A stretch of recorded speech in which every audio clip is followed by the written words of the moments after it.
Son, and of the Holy Ghost. Amen. What are we supposed to do in these times of diabolical disorientation? And of course, that brings us to this third secret. Our Lady, first of all, gave us a solution, not just a problem, but a solution to the times that we're living in. And the times we're living in are marked by this diabolical disorientation.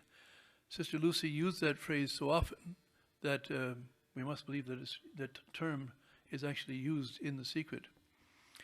We do know a lot about the secret, and it's not just for curiosity's sake. You know, I started speaking about Fatima back in, or preaching about it since 1976. It was only in 1985, I got onto the consecration in 1982-83. Only in 1985 did I start talking about the secret.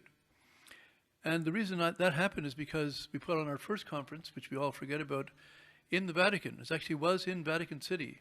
Unity is an important thing, but the truth is more important. And in fact, the only way we can have true unity in the church is unity in the faith. And without the unity in the faith, all the other unity is political. It's compromise for this or whatever it is.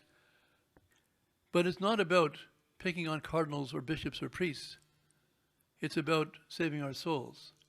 And to save our souls, we have to understand what the enemy is up to and what the terrain is like so that we don't make mistakes. And it's quite obvious today that there are cardinals and there are bishops, and certainly there are priests, who are misleading the faithful and who are dragging souls to hell.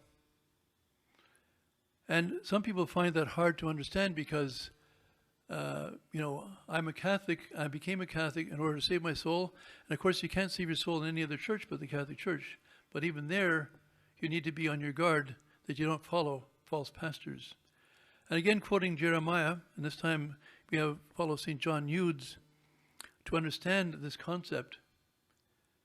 St. John Eudes is a saint. He's the first one to promote devotion to the Sacred Heart of Jesus and the Immaculate Heart of Mary together.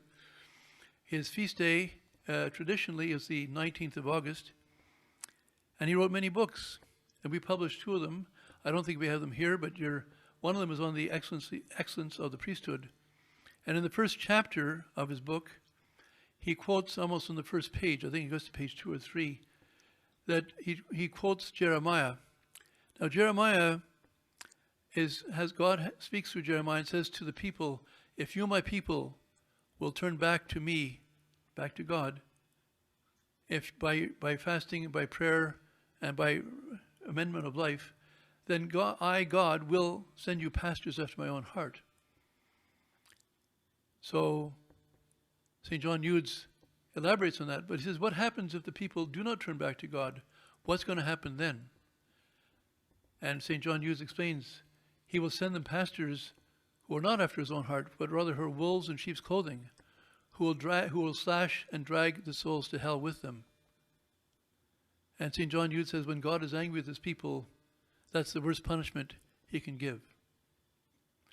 Now, when Sister Lucy in 1957, in her last public speech, her last public statement that she was allowed to give freely before she was silenced for the last 45 years of her life, she makes allusions to this, to the priests.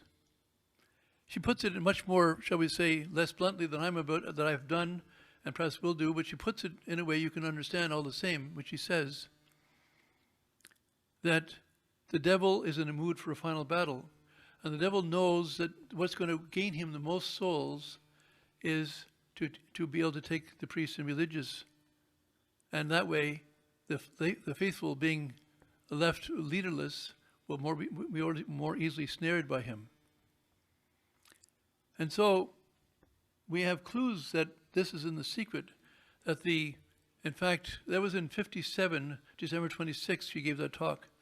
By 1965 or 1970, 50,000 priests had left the priesthood between 65 and 70. There were 450 or 455,000 priests back in 1962, 63. By 1970, there were only 400,000. There was also those who stayed behind. I think we have the letter from Teilhard de Chardin pointing out that in order to bring their errors, he didn't of course call his thoughts errors, but to bring their errors into the church, he stayed in the church in order to destroy the church from within. And of course, this is the technique of the heretic and the modernist heretic, especially. If you think of St. Pius X, who described modernism as the sewer of all heresies. It's quite, and so we are living in a time of the greatest of all heresies, not because a heresy can be great in itself, but because compared to all the other heresies, this is the greatest. A heresy, of course, is an evil thing, and this is the most evil of all heresies that the whole church history in 2,000 years has ever seen. And of course, Vatican Council II was, and post-Vatican II, is been run for the most part by modernists.